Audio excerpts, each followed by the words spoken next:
Arratsaldeon guztioi. Asparreneko udala berdintasun zerbitzua eta Uharka taldearekin batera antolatutako duen Euskal Herriko sorgin ehizari buruzko jardunaldi hauetara. Jardunaldi hauek Laia eskolako egitasmoaren batuan dago eta Arabako Foru Aldundiak eta kolaboratzailea da. Como sabéis, la caza de brujas fue el primer gran feminicidio de la historia documentada. Este fenómeno tuvo su punto álgido en Europa entre los siglos XV y XVII. Pero si bien la caza de brujas alcanzó su momento culminante a principios de la Edad Moderna, esta ya había empezado a prepararse muchos años antes, a lo largo de los cuales se fue asociando a las mujeres poco a poco con los demonios, las judías, herejes y otros personajes odiados socialmente, tanto ficticios como reales. La magnitud de estos hechos y los aprendizajes que podemos extraer de ellos nos han parecido lo suficientemente relevantes como para centrar las actividades del Día Internacional para la Eliminación de la Violencia contra las Mujeres en el fenómeno de la caza de brujas en Euskal Herria. Porque, como sabéis, la historia, además de para saber de dónde venimos y entender por qué estamos aquí, es importante para aprender de ella y para no volver a repetir algunos de los hechos indignos que acontecieron en el pasado, porque quien no conoce su historia está condenado a repetirla. Asimismo, tenemos que tener en cuenta que la violencia machista contra las mujeres abarca toda violencia que se ejerza contra las mujeres por el hecho de ser mujeres o que les afecte de forma desproporcionada no solo en el ámbito privado por parte de la pareja o expareja, sino también en el ámbito público. Y en este sentido, la caza de brujas ha sido una de las persecuciones contra las mujeres y también algunos hombres más importante de nuestra historia. Con estas jornadas sobre la memoria de la caza de brujas buscamos recuperar los motivos reales de dicha persecución y restituir la memoria histórica, analizar desde otro prisma diferente el asesinato masivo de cientos de miles de mujeres y también he comentado algunos hombres. A pesar de que mucha documentación ha desaparecido, se estima que solo en Europa fueron más de 400.000 personas las encausadas por acusación de brujería, la mayoría de ellas mujeres y un 25% de ellas finalmente ajusticiadas, en un proceso sistemático de persecución impulsado por los poderes civiles y la Iglesia para disciplinar a las mujeres en un momento de transición histórica hacia el capitalismo. Pero esta caza no se dio igual en todas las mujeres, puesto que las mujeres víctimas fueron sobre todo aquellas que de alguna forma u otra transgredían lo que el patriarcado estaba preparando para ellas, las que en palabras de Silvia Federici eran mujeres que practicaban la medicina tradicional, mujeres independientes, mujeres rurales, viudas, solteras y en nuestro entorno mujeres que hablaban en euskera.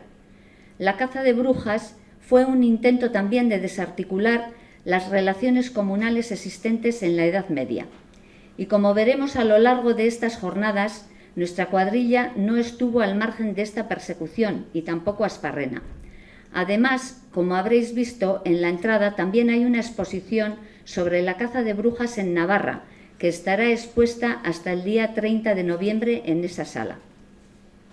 Para la primera conferencia de estas jornadas contamos con Amaia Nausía y con ella reflexionaremos varios aspectos de la caza de brujas. ¿Cómo eran realmente las mujeres que fueron ajusticiadas? ¿Por qué motivos fueron perseguidas? ¿Por qué fueron mayoritariamente mujeres las condenadas? Eskerrik asko Uharka taldeari jardunaldia antolatzeagatik, espero dugu jardunaldi hauek emankorra izatea denontzat, eskerrik asko Amaia hemen egoteagatik eta denoi etortzeagatik. Arratsaldeon, erderaz egingo dut, eskatu dira hitzaldiak erderaz egitea, orduan, Bueno, gu argar taldekoa gara, ez dut, ez nahi luzatuko zehitzaldiak bera dauka mamia, ¿no? La charla en sí ya tiene su... Y además saben más que nosotros, no hay otra cuestión. Entonces, Guarca Taldea, pues si conocéis un poquito, pues ya ha hecho más trabajo sobre el castillo de Araya. Ahora mismo, este año se nos ha ocurrido pues, trabajar este tema, porque aquí sí que hubo temas de caza de brujas, ¿no?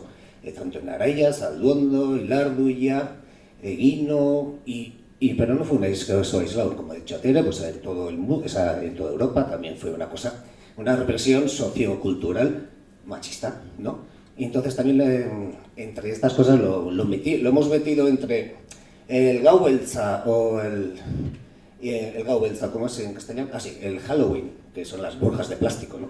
Y luego también tenemos el día del 25N, pues entre dos fechas que son significativos del maltrato que se ha hecho a las personas con el nombre que les pusieron la Inquisición de brujas, ¿no? Y bueno, un invento muy interesante para hacer una represión sociocultural, como os hemos dicho, porque todavía no se ha inventado. O sea, no han descubierto cómo se puede volar en escoba. Están con el coche híbrido, están con el tren de alta velocidad, pero todavía no. Entonces, bueno, más chapa no voy a meter. Amaya ya está presentada, y lo único que puedo decir es que eso, que una persona muy amena, oye, que ha trabajado en la historia, es que he venido a la carrera, hasta he atropellado alguna con la escalera para montar esto. Barcatu, ¿eh? Entonces, pues Amaya es doctora en Historia, es profesora de Historia en la Universidad Pública de Navarra y también ha trabajado mucho en la historia desde el punto de vista de la mujer, lo cual es de agradecer porque hoy en día poco se hace así. Eskerrik asko. Arratsaldeon, etorriak. Eskerrik asko Guarca taldeari, udalari, bai, eta zuei guztioi etorri izanagatik. La charla será en castellano, pero bueno, al final de la charla, si queréis hacer preguntas en euskera, pues encantada. Pedir disculpas de antemano aquí a la compañera que va a hacer la traducción simultánea en signos, porque tiendo a hablar un poco rápido. Entonces ya le pido perdón de antemano. Bueno, entonces yo creo que han hecho un resumen. Aquí han tomado a Federici y sus teorías.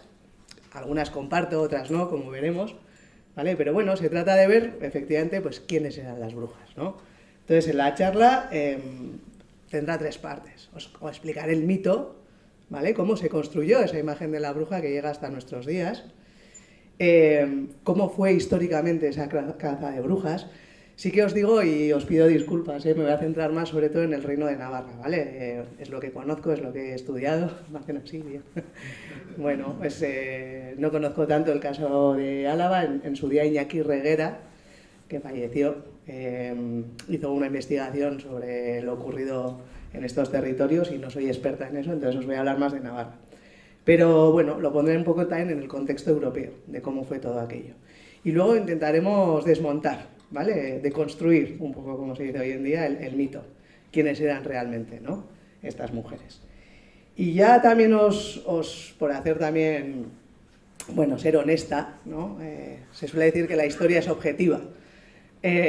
Bueno, la historia no es objetiva porque todos, historiadores e historiadoras, tenemos una perspectiva a la hora de analizar o hacer las preguntas al pasado. Lo que tenemos que hacer es ser críticas con las fuentes, pero también ser honestos y reconocer desde dónde partimos, ¿no? En mi caso, bueno, pues como os han dicho, a mí me interesa especialmente la historia de las mujeres, la historia con perspectiva de género. Entonces ya os adelanto que la caza de brujas se puede analizar desde muchas perspectivas, ¿vale?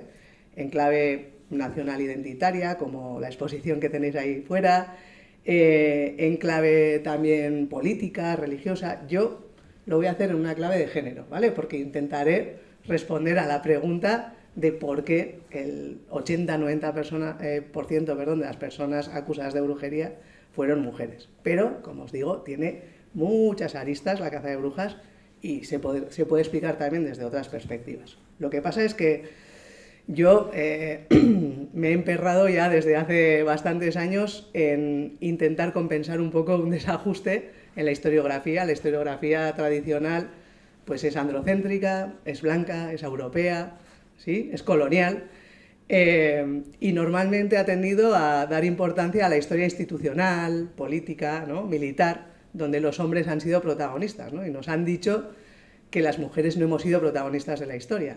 Claro, lo que intentamos desde la historia con perspectiva de género es cambiar un poquito la mirada, porque está bien también buscar referentes, en esos espacios masculinos, es decir, protagonistas, mujeres, que un poco han roto, ¿no?, las normas y han sido protagonistas en esos aspectos, ¿no? Pero a mí me interesa más ir a rescatar, pues, las protagonistas en la sombra, ¿no?, las miles de nadies, cientos de miles de nadies que también contribuyeron a hacer historia, ¿no?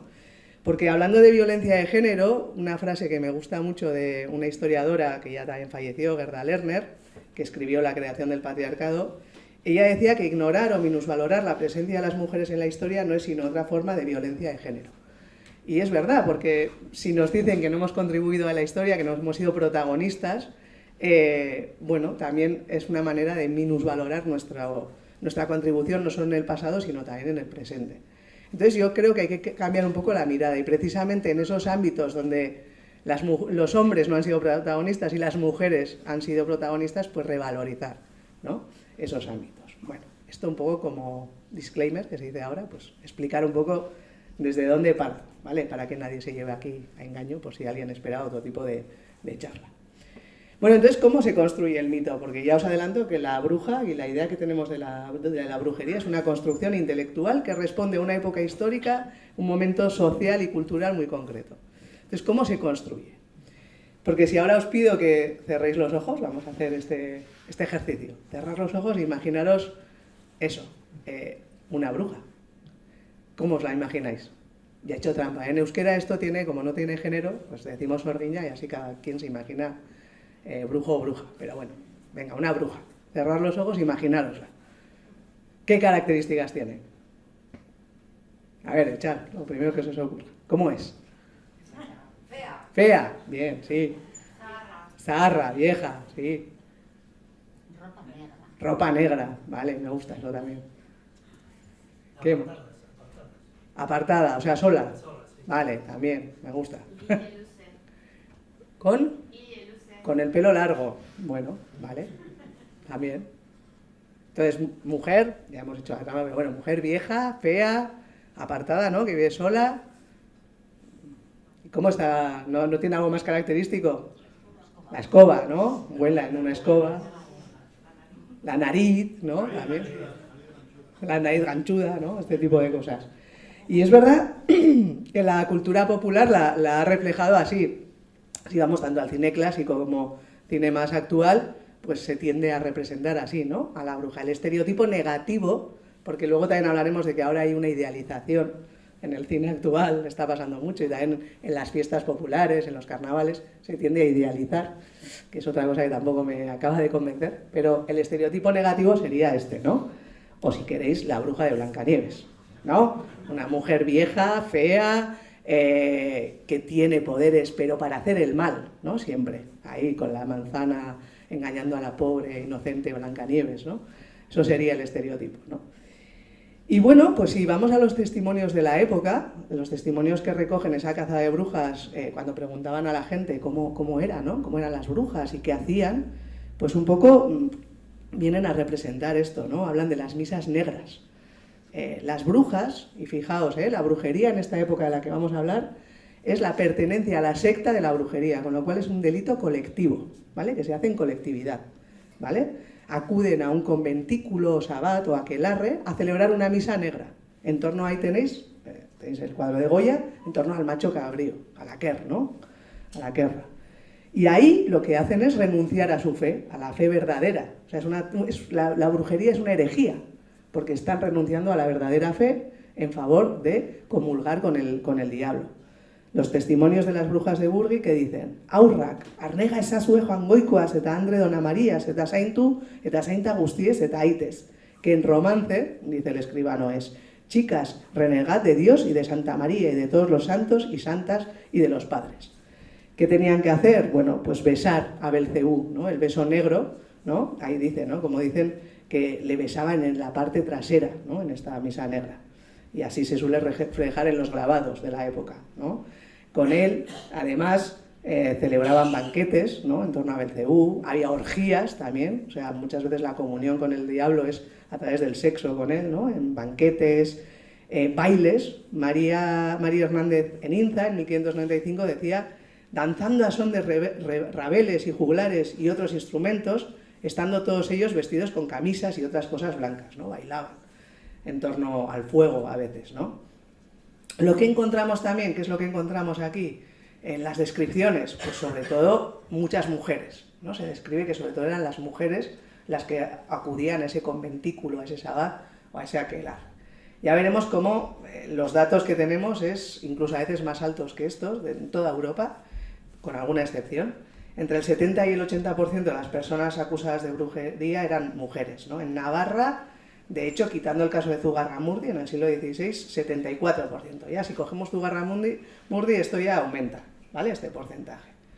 Por ejemplo, ¿qué es lo que nos dicen los testimonios también de esta época? Un viajero que pasó por Navarra, Cristóbal de Villalón, que escribió el Crotalón, dijo que, y luego como comenzamos a caminar por Navarra, fue avisado que las mujeres en aquella tierra eran grandes hechiceras, encantadoras y que tenían pacto y comunicación con el demonio, para el efecto de su arte y encantamiento, y ansí me avisaban que me guardase y viviese recatado, porque eran poderosas en pervertir los hombres, y aun en convertirlos en bestias y piedras si querían. Está describiendo a todas las mujeres del territorio como brujas, ¿no? Entonces hay este estereotipo. Y es verdad que es un fenómeno, como os digo, sobre todo femenino, ¿no? Entre las acusadas vemos a muchas solteras y viudas, ¿sí? Muchas veces tanto porque se consideraba que sin la autoridad de un hombre a su lado eran más fácilmente tentables por el diablo, y también pues porque andaban solas, ¿no? Y realizaban también trabajos en los que implicaba, por ejemplo, tener que ir de casa en casa, sanadoras, matronas, etcétera, ¿no? También estos trabajos asociados muchas veces no solo a la salud, sino también a la muerte y a la enfermedad, porque sus pacientes pues también podían enfermar. El caso es que la representación en el arte y en la literatura de la bruja suele ser de una mujer, ¿sí? Aquí tenéis el famoso aquelarre de Goya, ya del siglo XVIII, pero si veis, todas las figuras que acompañan al macho cabrío son mujeres, están ahí. Incluso hay una de ellas, una vieja, ¿no?, que está, parece que, ofreciendo a un niño. Y se las representa también así en los grabados del siglo XV, XVI, XVII, grabados que encontramos en Inglaterra, Alemania, España, etcétera, etcétera, son mujeres. A veces, como veis aquí, volando sobre escobas, también aquí, ¿sí? Pero, en el caso de Euskal Herria, una cosa característica nuestra es que los testimonios dicen que las brujas no vuelan sobre escobas, sino sobre bestias, sobre animales. También lo hacen gracias a ungüentos que se dan en las axilas. Entonces, así vuelan, ¿no? Y aparecen, pues eso, volando sobre diferentes tipos de bestias. Ahí la veis bastante elegante, ¿no? Ahí ya. Aquí tenéis otro grabado en lo que son todo figuras femeninas. En este caso, además, están ofreciendo niños otra vez. Y en este otro grabado inglés, pues es una bruja, una mujer, la que está siendo quemada. Que, por cierto, claro, estamos hablando de la época del humanismo, del Renacimiento, donde recuperan a los clásicos, por ejemplo, las teorías aristotélicas y el pensamiento aristotélico de lógica, ¿no?, y deducción. Entonces, aquí tenéis, por ejemplo, cómo saber si una mujer es bruja. La tiraban al agua, atada, y si flotaba, era bruja. Si se hundía, ahí tenéis la desgraciada de la esquina que se ha hundido, no es bruja, pero bueno, ya está.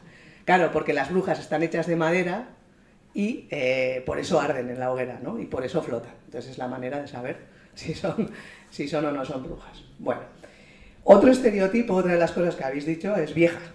Y esto también se repite, tanto en los testimonios como en los grabados o en las ilustraciones de la época. Aquí tenéis una witch, una bruja, ¿sí?, que es vieja, y es esto responde al estereotipo generalizado en toda Europa de que las viejas, solas y pobres son a menudo las que mayormente son captadas por el diablo para la secta, ¿no? El paradigma de la bruja descrito por Wolfgang Beringer o por Alison Rowland como vieja, sola y pobre, ¿no? En Navarra vemos que esto se confirma, porque la mayoría de las acusadas, en su mayoría, eran solteras o viudas. Bien, dice Usunariz, porque se considera que tenían menos capacidad para combatir las tentaciones del demonio, bien, porque por sus trabajos, como os he dicho, estaban más expuestas a la sospecha por la enfermedad y muerte. El caso es que en una cata, si hacemos una cata de los procesos judiciales, en los procesos judiciales de tribunales reales, no en los eclesiásticos, vemos que casi el 30% de las acusadas son viudas. Entonces, bueno, pues solas responde a esto. Y se representa muchas veces a estas mujeres como viejas, ¿no? Aquí veis, con sus surcos de la vejez. Es decir, nuevamente, la bruja de Blancanieves, que en este grabado inglés, si veis este perfil de aquí, pues responde, ¿no?, bastante a la bruja de Blancanieves con esa nariz aguileña que decíais antes. Bueno, aquí tenemos otro grabado alemán de una bruja, que también, bueno, en la literatura, por ejemplo, está Hansel y Gretel, ¿no?, la bruja que vive en el bosque, que atrae a los niños con dulces y se los come, etc. Aquí tenéis este otro grabado que me gusta porque me recuerda también tanto al cine clásico como al más actual. Bueno, esto cuando doy estas charlas con público más joven no suelen reconocer el Merlín el Encantador. Sí, aquí sí, ¿no? Vale. Como Merlín es ¿no?, un hechicero bueno, el hombre, mientras que ella es bruja, ¿no? Es mala, vive en el bosque sola y es maligna. Y ahí tenéis Alex de la Iglesia cuando hizo Las brujas de Zugarramurdi. ¿Quién es la reina de la secta o la líder? Pues la más vieja, ¿no? Y además es la más maligna, que me recuerda a este grabado que os he enseñado antes, ¿no?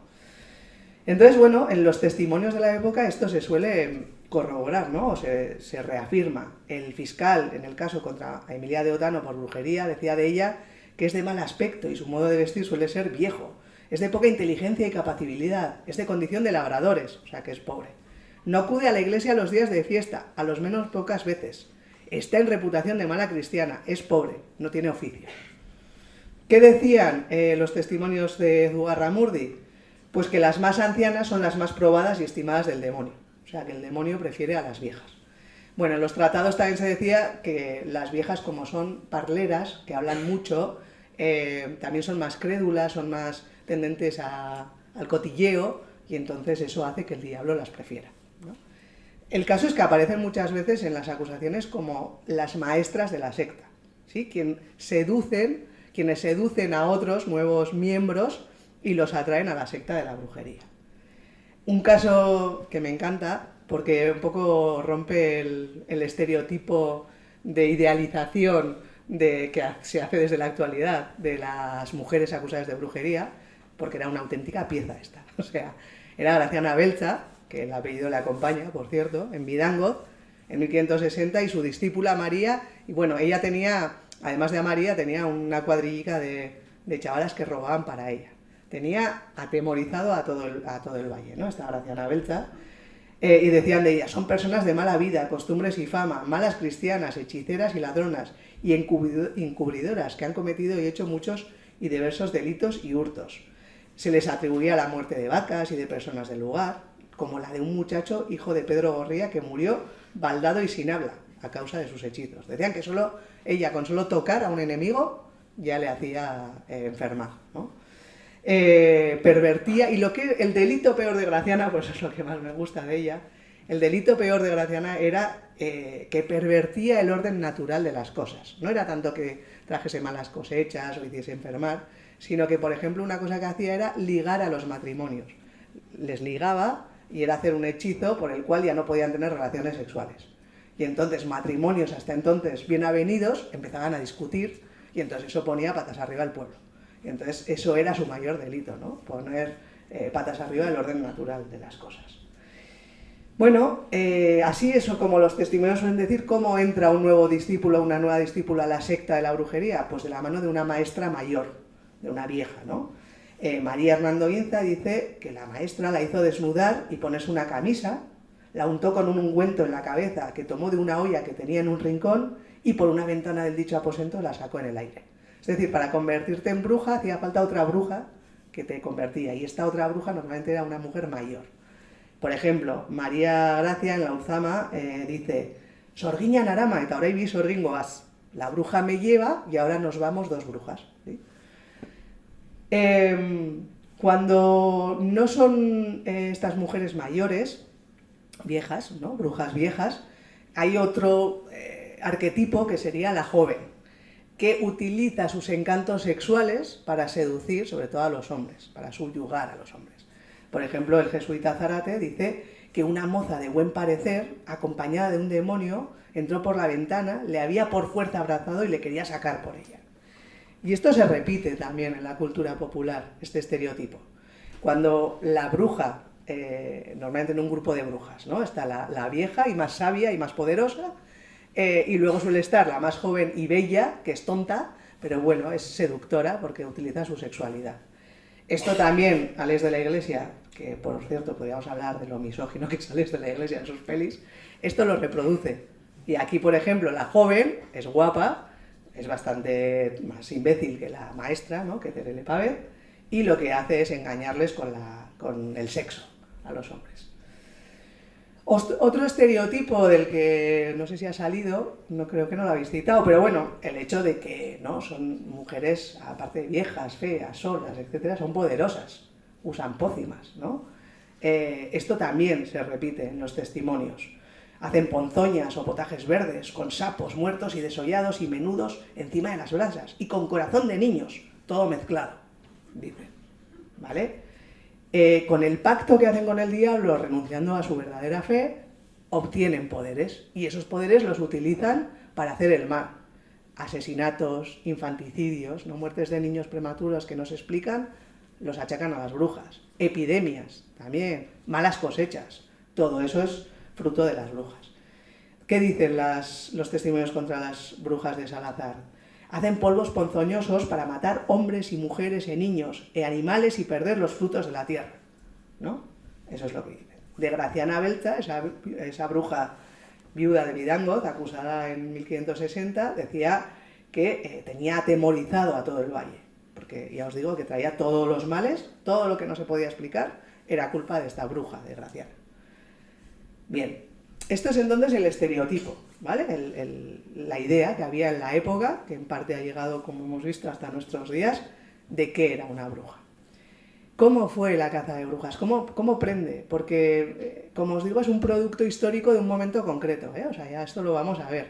La brujería como delito colectivo asociado a los vuelos nocturnos, a los aquelarres o conventículos, toda esta idea que tenemos proviene de un momento histórico. ¿Desde cuándo? Bueno, pues sabemos que es un fenómeno que se da sobre todo entre los siglos XIV y XVI, ahí es cuando se empieza a configurar todo este imaginario en torno a las brujas. En el primer tercio del siglo XV, en las zonas alpinas de Francia, Suiza e Italia, ya empieza a haber juicios contra presuntas brujas en los que ya aparecen estos elementos de vuelos nocturnos, transformaciones en animales, fechorías, sacrificios infantiles, ¿vale? Esto se va extendiendo, eso que empieza ahí en los Alpes, se va extendiendo al resto de Europa, llega al Pirineo bastante pronto y ya vemos cómo además, claro, eso sí, que lo que vemos es que esto que comienza en los Alpes y que tiene estas características, luego en cada zona va mezclándose con las creencias locales, ¿vale? Del mundo rural, de seres malignos. Porque obviamente la creencia en hechiceras o en seres malignos es de antiguo, de muy antiguo. Pero lo que os digo, con estas características de las que os hablo tan concretas, nace en esta época.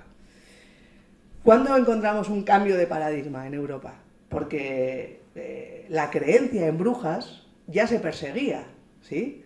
¿Qué pasa? Que el 5 de diciembre de 1484, Inocencio VIII publicó Summis Desiderantis Affectibus, ¿vale? Una bula papal. En esa bula lo que se dice es que ya no se va a perseguir la creencia en las brujas, sino que se va a perseguir la pertenencia a la secta de la brujería. De repente reconocen o dicen que existe una secta en toda Europa de brujas que hay que perseguir. O sea, se cambia, ¿veis el cambio de paradigma? De está mal creer en brujas a existen brujas, hay que perseguirlas, ¿vale? Y esto es en este momento del siglo XV, ¿vale? Por ejemplo, Carlos, el emperador, también a principios del siglo XVI, escribió una serie de decretos, también en el que decía que había que perseguir en el imperio sacro-germánico a la secta de la brujería. Bien, me he pasado, perdón, me he ido para atrás, ¿qué estoy haciendo? Ay, me estoy yendo para... a ver, me estoy liando. Vale, aquí. Vale.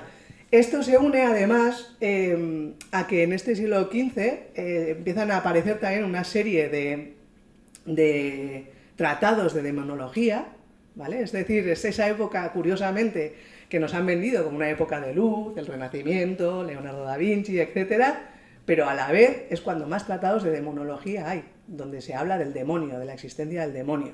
Y entre ellos hay muchos, pero uno de los más famosos es el Malleus Maleficarum, el martillo de las brujas, escrito por dos alemanes, dos clérigos, en 1486, o sea, muy cercano también a esa bula papal, en donde se describe cómo son las brujas, cómo se pueden identificar, cómo hay que perseguirlas, etc. Van surgiendo toda una serie de tratados a lo largo del territorio europeo, el de Grilandus, Bodin, Watteau o Pierre de Lange, ¿os suena? Que ni Parralde hizo pues un desaguisado. Entonces ahí aparecen ilustraciones como la que tenéis aquí, ¿no? Donde se representa ese mundo fantástico de las brujas, que ayuda a construir un imaginario que queda reflejado en esos grabados que os he enseñado, en esas ilustraciones. Claro, es la época también, el siglo XV, de la invención de la imprenta que sería equiparable al Internet actual, ¿sí?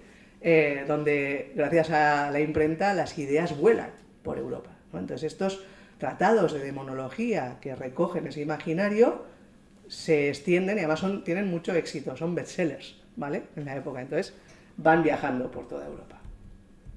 En la monarquía hispánica también tenemos diferentes tratados de demonología, el de Castañeda, Pedro Ciruelo, Alfonso de Castro, y habéis puesto un navarro, Martín de Andosilla, que escribió De Superstitionibus, muy a principios del siglo XVI, como reflejo de que veáis que también había dos corrientes, porque había los crédulos y los incrédulos.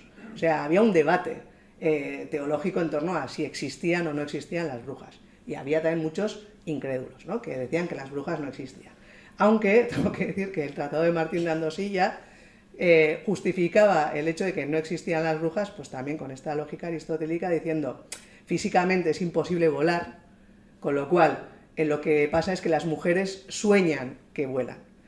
¿Y por qué sueñan que vuelan? Porque el demonio se les mete de noche y les susurra al oído y les engaña, y por eso piensan que vuelan. Entonces, no se niega la existencia del demonio. De hecho, Martín de Andosilla es uno de los que dice que las viejas son más tendentes a imaginar estas cosas porque son más vulnerables ¿no? a los susurros del diablo, por ejemplo. Bueno, pero hay estas dos corrientes, para que veáis.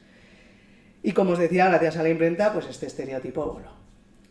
La persecución, por ejemplo, en Navarra, de la herejía, de la creencia en brujas, de hechiceras, etcétera, ya venía de los siglos XIII y XIV como parte de esa persecución de la herejía en toda Europa, ¿sí? Y vemos que ya en las primeras fuentes aparece siempre en voz femenina, herboleras, sortílegas, grosas o sorguiñas, ¿sí? Félix Seguraurra dice que es ejercida generalmente por mujeres. Pero lo que es la gran caza de brujas, ¿sí? Con estos elementos de los que se ha hablado, en Navarra tiene 4 momentos, 4 oleadas. 1525, que es lo que se celebra y Auritz-Burguete tiene como epicentro, el Pirineo, y luego hasta Zugarramurdi, que sería la última de las oleadas. Las zonas, pues sobre todo las zonas montañosas, y del Pirineo, aunque no solo, ¿vale? Tenéis ahí localizadas. Los protagonistas o quienes persiguieron a las brujas, pues tanto tribunales civiles como eclesiásticos. Está bastante extendido el estereotipo también asociado a las brujas de que fue la Inquisición, ¿no? Quien persiguió a estas mujeres. Bueno, pues deciros que fueron ambos, tanto tribunales civiles como eclesiásticos, y de hecho, en el caso de Navarra, los tribunales civiles fueron bastante más duros. Ejecutaron más sentencias de muerte que los tribunales eclesiásticos. El caso es que el delito de brujería, por sus crímenes atroces, por ser una forma de herejía, era considerado como un delito de lesa majestad divina. Es decir, el mayor de los delitos, porque amenazaba la seguridad, el orden social y la fe del Estado. En un momento en el que la Iglesia y el Estado van de la mano, es la era confesional, la época de la Reforma, de la Contrarreforma. Cada rey escoge una fe, una confesión, por eso le llamamos la era confesional, e impone en su territorio esa confesión y persigue como herejía a cualquiera que no cumpla, ¿no? con con esa fe? Pues en el mundo católico, en la monarquía hispánica, el catolicismo. Entonces se persiguen a los protestantes y a las brujas como una forma de herejía. Y en el mundo protestante lo mismo, porque en el mundo protestante persiguieron muy bien a las brujas y también a los católicos, ¿no? Entonces en Navarra tenemos 3 instancias que persiguen a las brujas: tribunales reales, la Inquisición y el Tribunal Episcopal de Pamplona. Bueno, aquí tenéis para que veáis cómo esto va evolucionando, cómo las primeras oleadas son sobre todo los tribunales reales, los tribunales civiles, los que persiguen a estas mujeres. Luego ya empieza a tomar parte la Inquisición, que es sobre todo protagonista en el caso de Zugarramurdi, y en muy poquitos casos la audiencia episcopal. Cogiendo el siglo XVI, dejando fuera a Zugarramurdi, que luego lo explicaremos en sí, tenemos que 266 personas fueron condenadas por brujería en Navarra. Muchísimas más sospechosas, pero condenadas finalmente 266. ¿Qué condenas? Pues el destierro, que era durísimo, el destierro, la vergüenza pública, es decir, sentarte en una bestia y pasearte por las calles acostumbradas, dándote azotes y pregonando cuál era tu delito.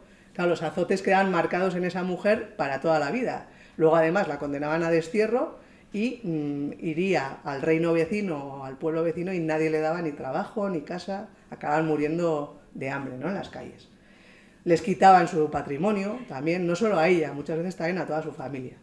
Y en algunos casos, la muerte también. Por ver una de estas sentencias, esa viuda de la que os hablaba, Graciana Belza, acusada de brujería y de hurto, se le condenó a que fuese sometida a tormento y que se pregonasen sus delitos, ¿vale? O sea, la vergüenza pública. Ahí tenéis un grabado de una mujer azotada en Estella. Eso era la vergüenza pública. Se le ponía un capirote, una coroza en la cabeza y iban pregonando su delito, iban paseándola para que todas viesen que le esperaba a alguien que cometiese un delito de ese tipo, ¿no? Fue condenada a 5 años de destierro y ella dice que los ha estado cumpliendo, pero que es una mujer anciana y que está baldada por el tormento que le dieron, ¿sí? Y que no se puede valer de su persona. Y con la fama que tiene, que la suplicante, que es bruja, nadie ha querido acoger en su casa y la suplicante andaba muy perdida, muerta de hambre y de frío. Entonces es una condena durísima, el destierro y la vergüenza pública y los azotes. Pero también hay casos obviamente, de condena a muerte, que está en lo que tenemos como en el imaginario, ¿no? Quemarlas en la hoguera. Bueno, en el caso de Euskal Herria, de Navarra también, ahí tengo el dato concreto, pero Euskal Herria en general, no son los más. Los casos, las condenas, sobre todo, como os digo, son destierro, pérdida patrimonial y en algunos casos la muerte. Ahí tenéis una tabla por poner en comparación, pues en el Reino de Navarra finalmente fueron ejecutadas 64 personas. Si cogemos otros territorios, como por ejemplo territorios protestantes del sudeste de Alemania, 3.229. Bueno, pues ya se ha hablado antes, hay quien habla de 100.000 personas, he oído 400.000, eso está ya, no está, las fuentes no lo pueden testificar así, pero sobre todo conocemos que hay 110.000 juicios por brujería en Europa, ¿no? Y la mitad en el Imperio Germánico. En los siglos XVI y XVII. Ejecutaron a 60.000 personas, unas 25.000 en el imperio, en territorios sobre todo protestantes. No es que estoy aquí defendiendo a la Iglesia Católica, pero bueno, los protestantes en ese sentido fueron más duros. Pero es que además no podemos olvidar que además de lo que conocemos oficialmente, está también la infrajusticia y el castigo comunitario, ¿sí?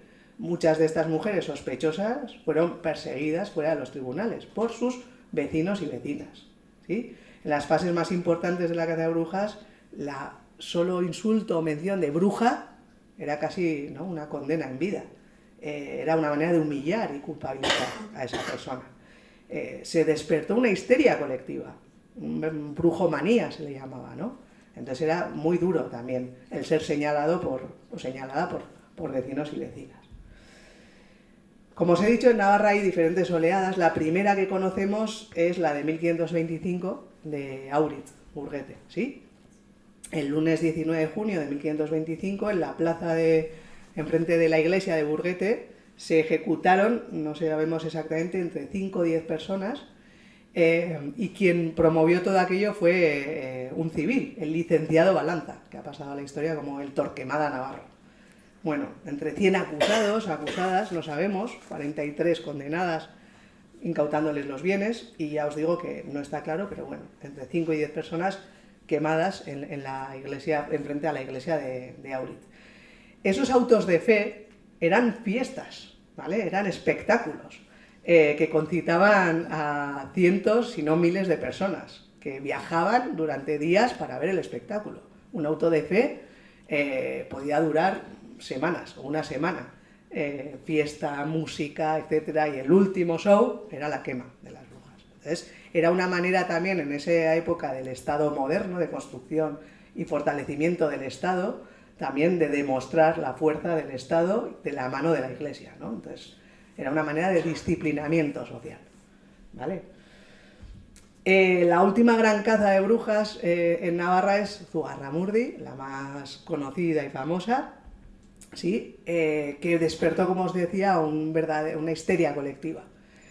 Se dice que fue influida por las supervivientes de Pierre de Lancre, de que había hecho estragos en la Purdi, y alguna de aquellas supervivientes que había llegado a Zugarramurdi, traumada con todo aquello, empezó a hablar de que en Zugarramurdi también había brujas, se prendió la mecha, y una de cada 4 personas de Baztán y 5 villas llegó a ser sospechosa de brujería. Imaginaros aquí, no sé cuántas personas estaremos, pero de cada 4, una. 1, 2, 3, 4, tú. 1, 2, 3, 4, tú. ¿No? O sea, eso, a esos extremos llegó la histeria. Finalmente, 287 personas encausadas y 11 de ellas en Logroño, en el auto de fe que hicieron en Logroño, asesinadas. Bueno, 5 de esas 11 las quemaron sus efigies, es decir, los monigotes, porque habían muerto durante el proceso judicial, durante el tormento, ¿vale? ¿Qué pasa en ese momento? Pues que las autoridades se preocupan, empiezan a ver que esto se está viendo de madre, porque además, para ser justos con la historia, como os digo, había mucha gente que no creía, tanto dentro de la iglesia como en el mundo civil, no creía en brujas. Uno de ellos, por ejemplo, era el obispo de Pamplona, Antonio de Venegas, que le escribió una carta al inquisidor general y le dijo que siempre he tenido por cierto que en este negocio de las brujas hay grande fraude y engaño, y de 3 partes de lo que se dice, las 2 no son verdaderas, y que mucho de lo que publican es nacido todo de la demasiada diligencia que los comisarios de la Inquisición han hecho. Lo más es ficción e ilusión. ¿Qué creéis que quería decir con la demasiada diligencia de los inquisidores? ¿A qué se refería? ¿Qué era? Os pongo una imagen. Las torturas. Sí, está hablando de las torturas. ¿Sí?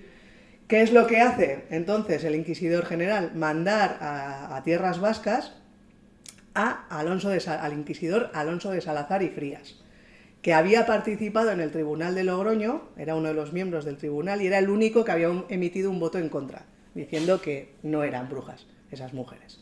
Entonces lo envió a tierras vascas a investigar, a interrogar a las supervivientes para saber qué es lo que estaba pasando o qué es lo que había pasado.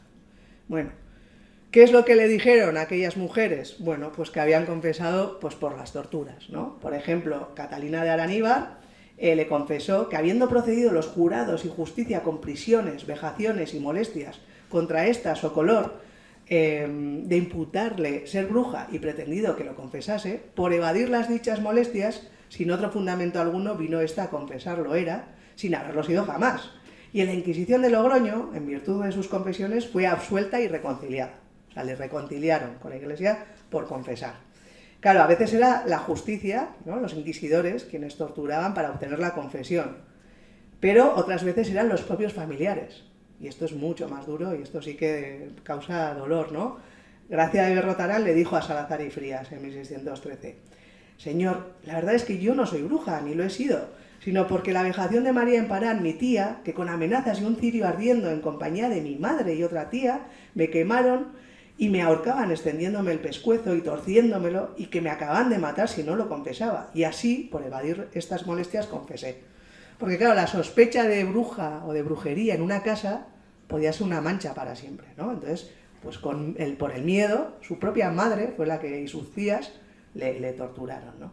Las confesiones que obtuvo Salazar y Frías, pues ponen los pelos de punta, porque Esto es algo que al final quiero reflexionar con vosotros y vosotras. Tendemos a empatizar mucho con estas mujeres y pensar que habríamos sido acusadas de brujería. Pero claro, sin todas las acusadoras y acusadores no habría existido también este proceso. Uno de los casos que a mí más me llamó la atención es una chica en tierra alavesa, además, no me acuerdo ahora el pueblo, ya perdonaréis, que le decía a Salazar y Frías que su madre se había suicidado. Su madre había sido una de las que había ido a Logroño, sospechosa de brujería, y había acabado acusando a sus vecinas, ¿no? Cuando volvió al pueblo, le mataba el remordimiento, porque ella decía, si es que yo en realidad nunca las vi, ¿no? Pues claro, me presionaron tanto que al final acabé dando nombres. Y ella intentó ir a las autoridades para desdecirse, pero estas no le dejaron desdecirse. ¿Qué pasó? Que al final dijo, vaya, es que estoy condenada, a mí Dios ya no me va a perdonar. Y se tiró al río y se ahogó, ¿no? Entonces, claro, esto pasaba. ¿Qué es lo que impuso al final Salazar y Frías? El decreto de silencio. Dijo, ¿cómo acabar con las brujas? O con la creencia en brujas, más bien, porque él estaba convencido de que no existían. Bueno, cuando se deje de hablar de ellas, se dejará, ¿no?, de creer en brujas. Entonces, en 1614 estableció el decreto de silencio y termina así la gran caza de brujas en tierras de Euskal Herria. Hubo más, porque siguió habiendo algunos casos ya más por parte de autoridades civiles, pero siguió habiendo. Pero así como en Europa durante el siglo XVII continúa las oleadas de cazas de brujas, bueno, pues en nuestro territorio terminó con esta investigación de Salazar y Frías, del inquisidor. Bueno, como veis, lo que tenemos aquí es una construcción intelectual. Esos tratados del siglo XV, el Malleus Maleficarum y otros muchos, junto con la bula papal, lo que hicieron fue construir intelectualmente una idea de que existían las brujas, y eso hizo que, bueno, misóginos como Pierre Delanque, por ejemplo, os lo he puesto ahí, porque es uno de los más bestias, pues imbuidos, ¿no?, con esas lecturas y luego con la misoginia propia de la época, de que todas mujeres eran hijas del diablo, pues hizo que se extendiese esta persecución en contra de las brujas. Entonces, la pregunta de la charla, que es a lo que hemos venido, ¿verdad?, es ver quiénes eran estas mujeres acusadas de brujería. Bueno, pues lo primero que hemos visto es que eran mujeres, ¿no? Eso ha quedado claro, es un fenómeno femenino, porque los porcentajes así nos lo dicen, ¿no? Entonces, yo os he dicho, se puede responder a muchas preguntas, y puede quedar luego para el debate. ¿Por qué en estas tierras? El tema del euskera, porque los inquisidores y tribunales decían que el euskera era la lengua del diablo. Pero bueno, yo me voy a centrar, si me dejáis, ¿vale?, en responder a por qué mujeres. ¿Por qué mujeres en esta época? Bueno, estamos ante una nueva época histórica, una época de transición entre la época medieval y lo que conocemos como Edad Moderna, ¿no?, donde también la conocemos en esta época, como os he dicho, como la era confesional. Iglesia y Estado van de la mano para disciplinar a la sociedad.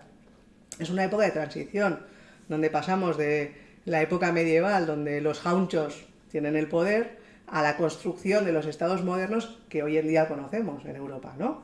Entonces es un proceso de centralización del poder, de institucionalización hacia el absolutismo, lo que luego será, por ejemplo, Luis XIV, ¿no? Centralizar el poder tanto político, religioso, económico, establecer fronteras, una misma ley para un territorio, una única frontera, una única lengua, una única religión, para fortalecer al Estado, es decir, al monarca. Entonces, para ello tienen que disciplinar a la sociedad. Y para el Estado, la mayor herramienta o mejor herramienta de disciplinamiento es la familia, ¿vale? ¿Por qué? Porque entienden que cada familia es como un pequeño Estado y que si todos esos pequeños estados funcionan bien, el gran Estado funcionará bien, ¿vale? Entonces, es una época también de reforzar la figura del pater familia. Se le dice, ¿no?, tú eres como el rey en su territorio, ¿no? Tienes que tener más autoridad que incluso un rey en su territorio. Entonces, todos tienen que estar bajo la autoridad del pater familia, que tiene que ser el que se encargue de disciplinar a la familia en esos nuevos valores que acompañan a la modernidad, ¿no? La fe, el disciplinamiento, la obediencia, etcétera, etcétera. Ahí las mujeres, el papel de las mujeres es sobre todo el de obediencia y procreación, ¿no? Cuidado de hijos, educar y adoctrinar a los hijos en la fe, pero quedarse en casa recluidas. Entonces es una época también de expulsión de las mujeres de la esfera pública, cada vez más, paulatinamente, en favor de la esfera privada, ¿vale? Y ahí, por lo tanto, toda aquella mujer que salga del ideal de feminidad será fuertemente disciplinada.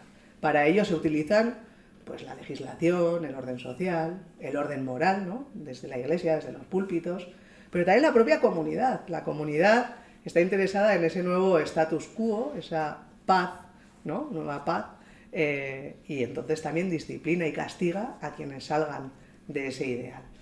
En esta época que os he hablado de grandes tratados o de muchos tratados, también proliferan los tratados de educación femenina, ¿vale? Entonces tenemos muchos que se titulan La perfecta doncella, La perfecta casada, La perfecta viuda, en donde se ofrece a las mujeres un ideal, cómo tienen que actuar, ¿vale? Es una época de adoctrinamiento de las mujeres. Entonces, el ideal de feminidad tiene dos características principales. La castidad, es decir, el comportamiento sexual de las mujeres, y la maternidad. Las mujeres tienen que ser castas.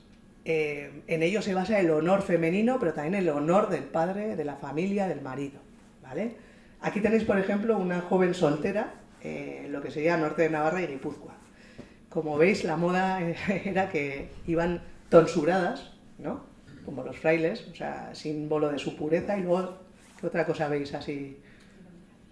El tirabuzón en las patillas, ¿no? Lo que los judíos ortodoxos también hacen, que es dejar la patilla larga, ¿no?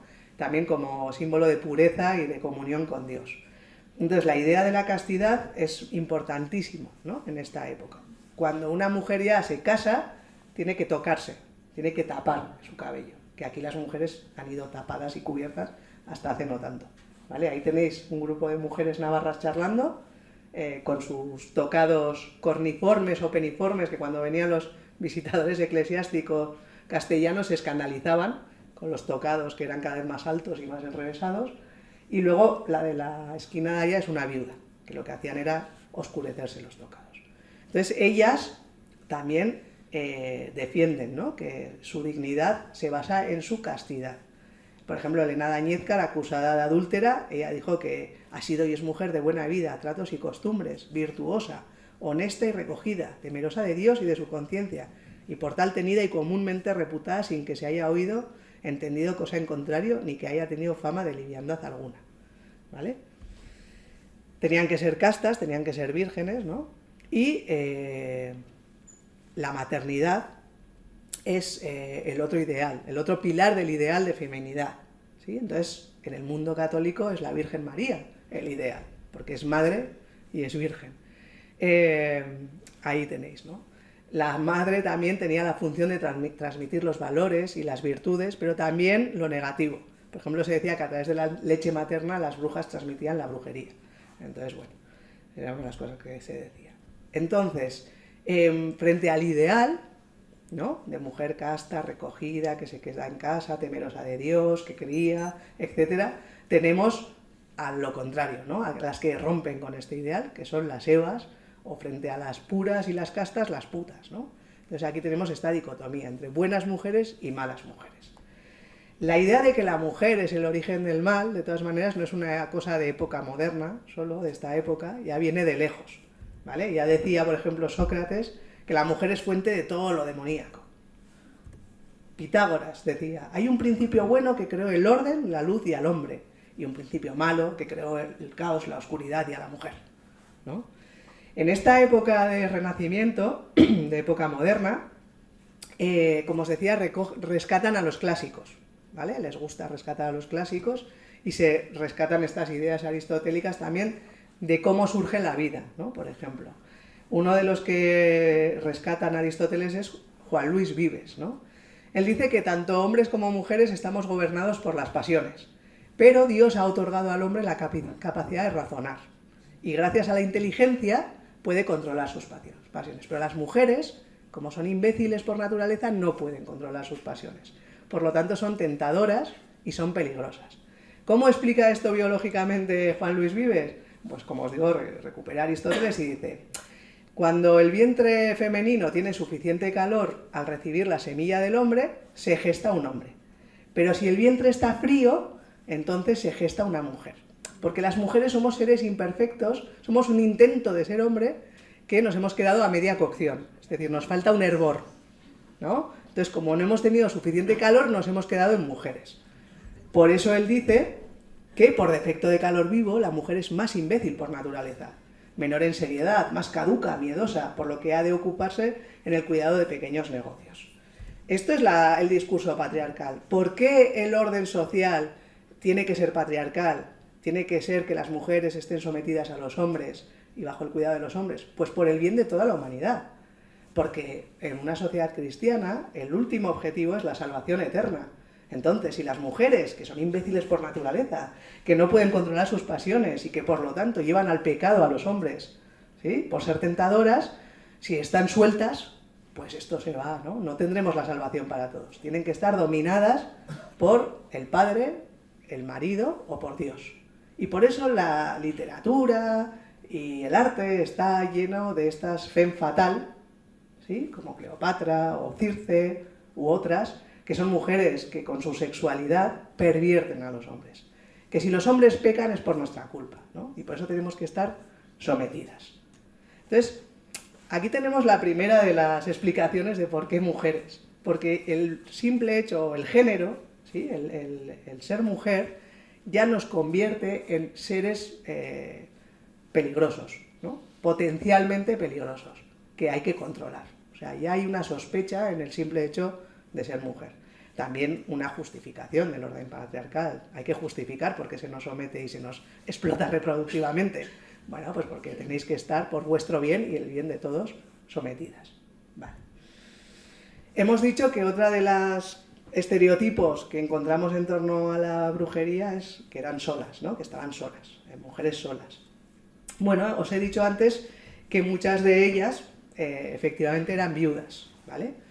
Y es verdad que en esta época, en estos tratados y en los manuales de confesores, etc., las viudas preocupan muchísimo a los tratadistas de la época, a los pensadores de la época, porque consideran que es un estado especialmente peligroso, ¿sí?, porque son relativamente libres.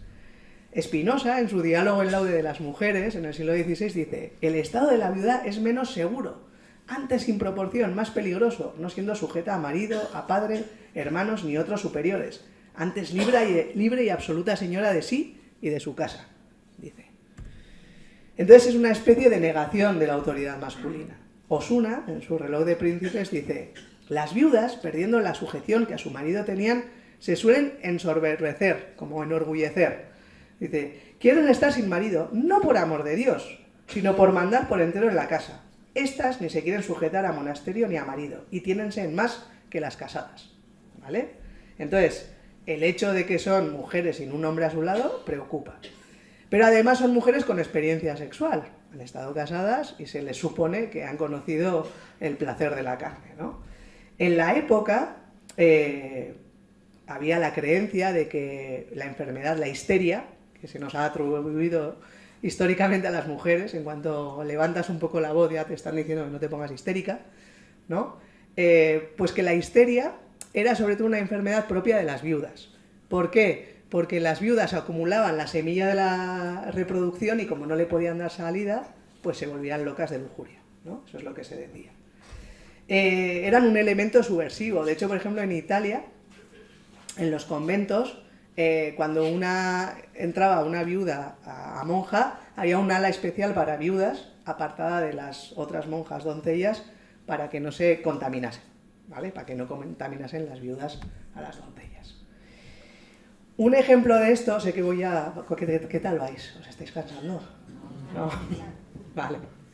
Por poneros este ejemplo y porque me gusta y creo que es bastante ilustrativo de lo que pensaba la gente en aquella época, ¿vale? De cómo esto se traslada al pensamiento de la gente.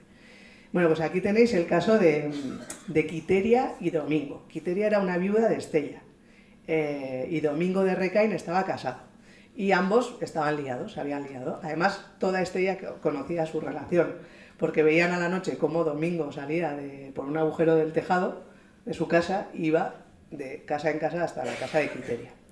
¿Qué pasa? Que, como os digo, Domingo estaba casado. Y entonces entre ambos planearon asesinar a la mujer de Domingo.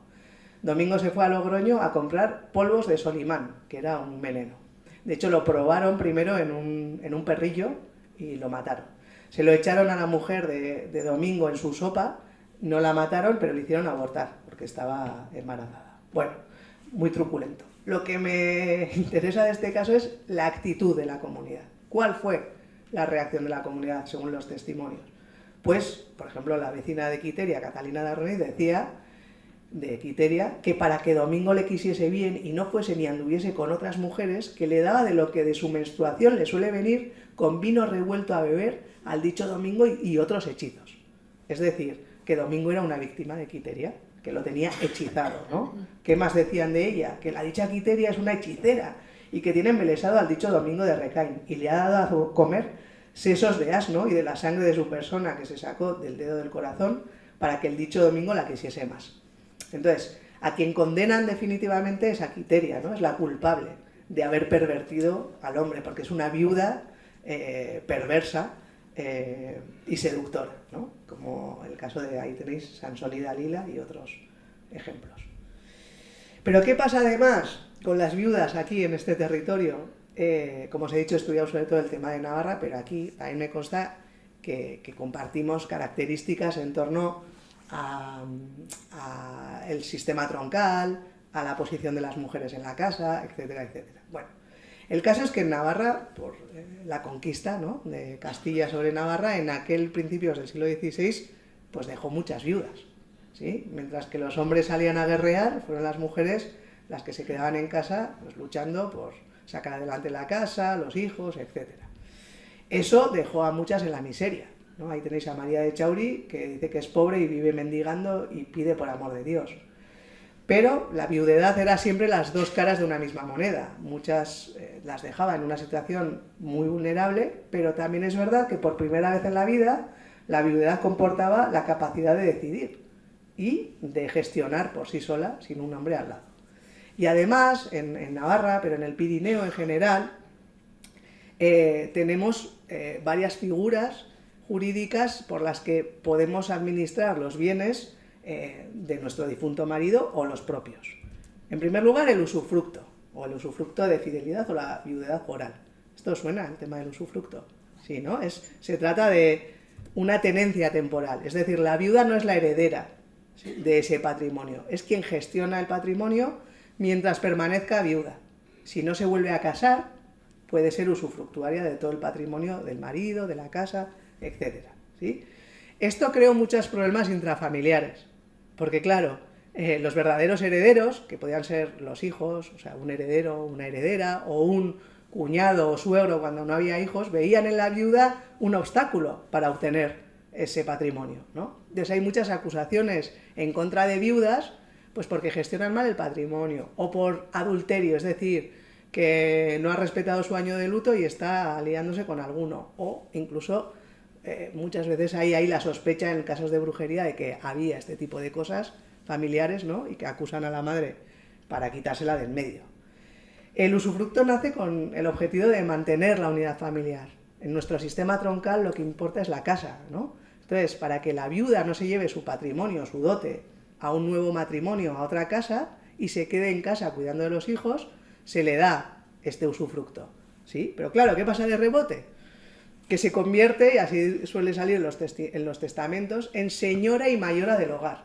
Ella es la que decide con quién casar a sus hijos e hijas, cómo administrar el patrimonio, vender, no vender, ¿sí? Entonces, le da autoridad, ¿vale?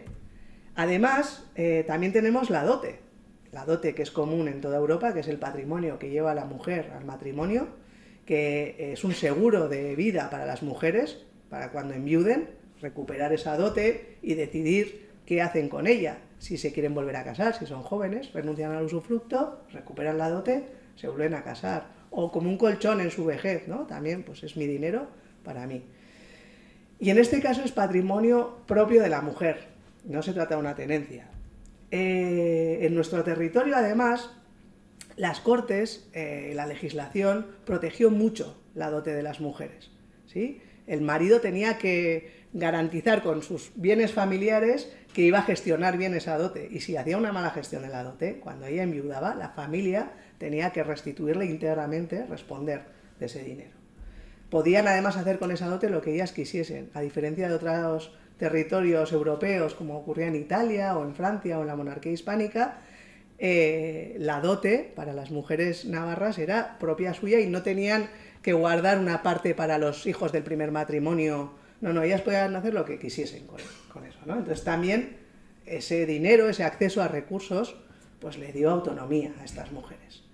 Y las viudas además son figuras muy pleiteantes. En los tribunales reales navarros, en el Archivo General de Navarra, de 150.000 procesos más o menos que tenemos guardados, el 12% están protagonizados por viudas, que están pleiteando por sus derechos patrimoniales, por cuestiones de comportamiento social, segundas nupcias, la tutela de sus hijos, por temas laborales, etc. Entonces son mujeres, como veis, con un carácter, con cierta autonomía, con acceso a recursos económicos. Por lo tanto, la viudedad, además de esa soledad que da libertad respecto al hombre, ¿no? Y también su experiencia sexual, y ese acceso a recursos económicos, pues la convierte a la viuda en una especie de figura que niega la autoridad masculina, ¿no? Entonces, por eso tenemos ese otro elemento. Ya hemos visto por qué mujeres. Bueno, pues por lo que os he dicho. ¿Por qué solas? Pues asociado muchas veces a la viudedad, ¿no? Pero me habéis dicho también que son viejas y feas. Y es verdad. Muchas de las acusadas, en tanto en que cuanto son viudas, la viudedad, conforme vamos avanzando en la franja de edad, pues es más probable, ¿no? Entonces es verdad que muchas de las acusadas eran mujeres mayores. ¿Qué pasa? Que históricamente hay una visión negativa de la vejez femenina, ¿sí? Esto yo creo que sigue hoy en día, ¿no? Pero ¿qué es ser vieja? Porque la vejez también es una construcción social e histórica, no es lo mismo ser vieja hace 500 años que hoy en día. En Tafalla, María de Villanueva decía, la cual es mujer anciana de más de 50 años. Duele, ¿no? Bueno, estaba asociado a la capacidad reproductiva de las mujeres. Es decir, ¿qué marcaba la vejez femenina en aquella época? La menopausia, ¿sí? Mientras que para los hombres la vejez era algo más tardía, para las mujeres ya en torno a los 50 se le consideraba una mujer mayor.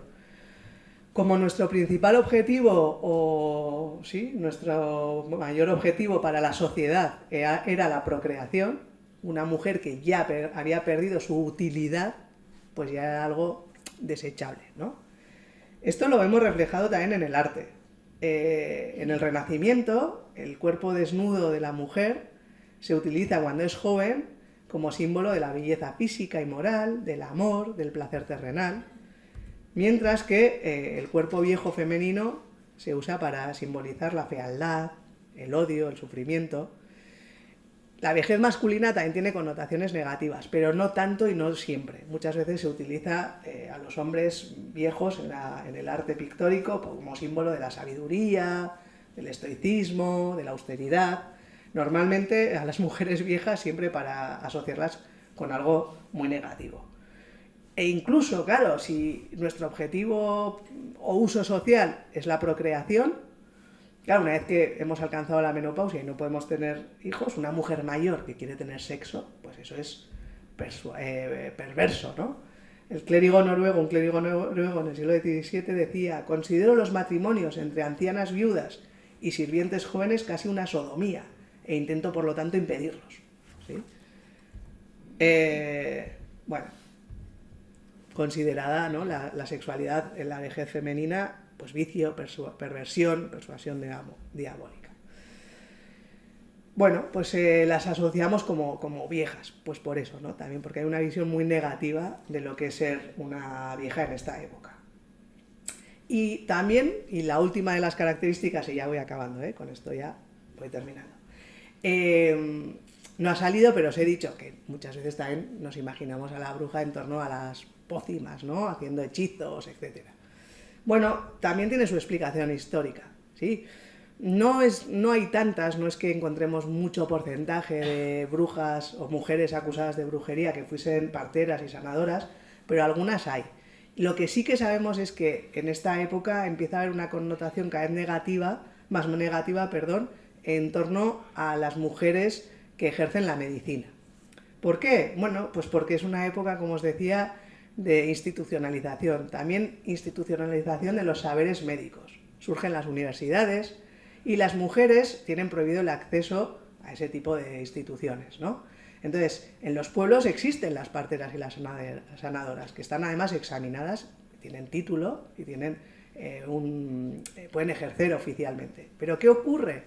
Pues que llegan los cirujanos y los médicos con esos títulos, ¿no?, universitarios, y encuentran en los pueblos y en las ciudades a estas sanadoras y a estas parteras, se encuentran con ellas y las consideran competencia desleal, porque cobran menos, porque según ellos lo que ellas ejercen es superstición y hechicería, ¿no? No está basado en la ciencia, y es una manera también, al acusarlas de hechiceras y de brujas, es una manera de quitárselas de encima, ¿no? Ahí tenéis, por ejemplo, el cuadro de Zurbarán, el nacimiento de la Virgen, y si veis, pues las que asisten al parto son todo mujeres, porque eran oficios tradicionalmente femeninos, que se transmitían normalmente además de generación en generación. Normalmente si en tu casa había habido una partera, pues o la nieta o la sobrina o la hija, pues sería también partera, ¿no? Eran conocimientos que se transmitían de forma oral, ¿no?, y que estaban basados en la experiencia, en el conocimiento de las plantas y del propio cuerpo, ¿no? Claro, con la irrupción masculina, aquí tenemos un grabado de un tratado de obstétrico, el parto, ahí el que asiste es un hombre, si veis, ¿no? Está asistiendo un hombre y claro, como no es impúdico que un hombre vea las partes de una mujer, pues está con una sábana y está atendiendo al parto con el tacto, ¿no? Entonces este tipo de acusaciones son muy habituales en contra de las parteras y sanadoras, no tanto acusaciones de brujería, pero sí más de hechicería o de mala praxis o de que habían matado al niño, ¿no? Cuando un niño no iba a terminar a buen término, pues era muy habitual acusar a las parteras, ¿no? Y acusarlas de que lo que hacían ellas era superstición. Entonces, en oficios tradicionalmente femeninos se da una irrupción masculina en esta época, y estas acusaciones sí, pues esta extensión de mala fama en torno a estos oficios o a estas mujeres, pues también se va extendiendo y va asociado también a que asociemos también muchas veces a la bruja en torno, pues eso, a los hechizos, al uso de hierbas, etc. Para tener en cuenta también que estas mujeres no solo son las que ayudan a traer niños y niñas al mundo, estas mujeres también ayudan a que las mujeres sean dueñas de su capacidad reproductiva, ¿no? Pues ayudándoles a abortar, ayudándoles a que no se quedasen embarazadas.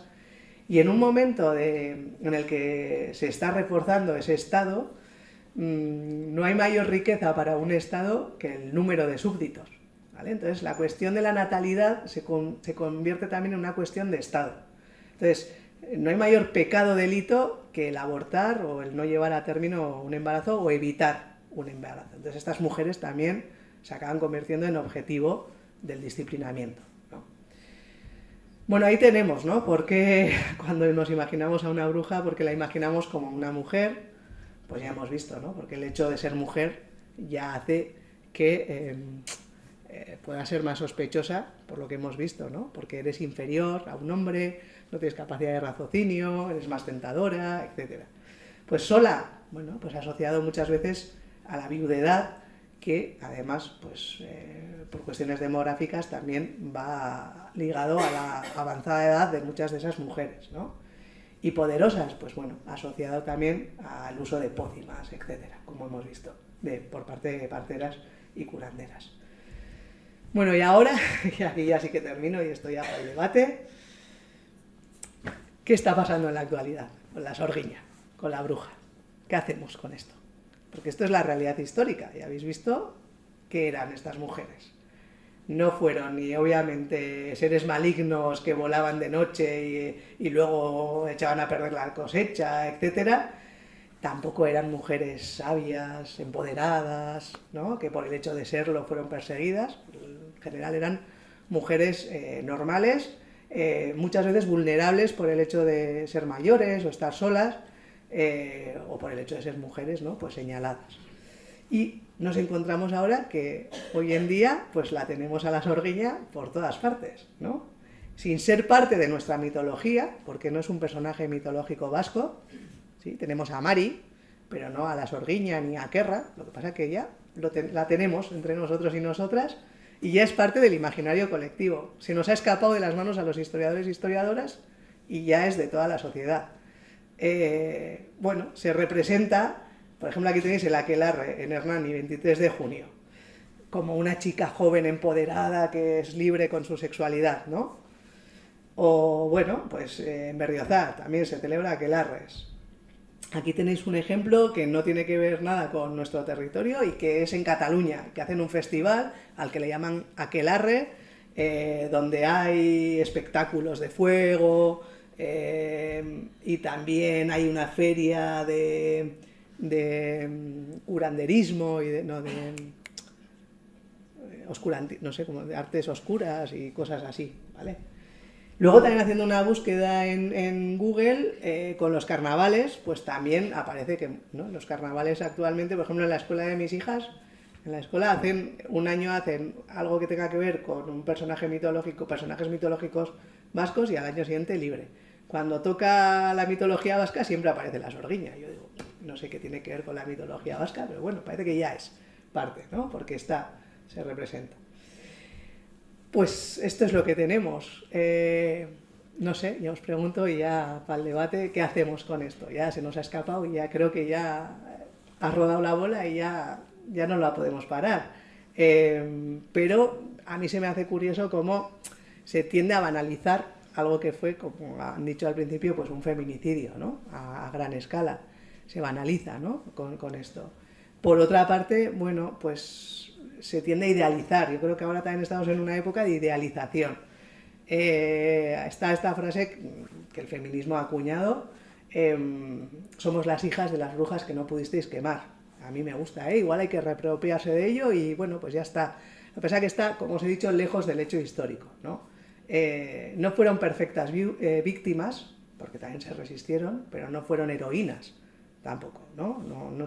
Caer en eso a mí, no sé, me preocupa desde el punto de vista histórico porque no responde a una realidad histórica. Y luego también yo me pregunto, y le he dado muchas vueltas a todo esto, y es lo que os he dicho antes, qué fácil empatizamos. Esa frase lo que hace es que empatizamos con las personas que fueron acusadas de brujería y nos situamos ahí, como es lógico, pero no sé, si pensamos en nuestra vida, obviamente hemos sido víctimas muchas veces, como mujeres. Pero creo que también hemos sido verdugos de otras mujeres, ¿no? Acusando, señalando, susurrando, etc. Sin todo ese entramado acusatorio, la caza de brujas no habría sido posible. Y yo me pregunto, y de verdad, y me lo pregunto a mí misma, ¿yo dónde habría estado? ¿Habría sido víctima o habría señalado? Pues no lo sé. Os lo dejo también a vosotras para que os lo preguntéis y con esto termino. Es que ricasco.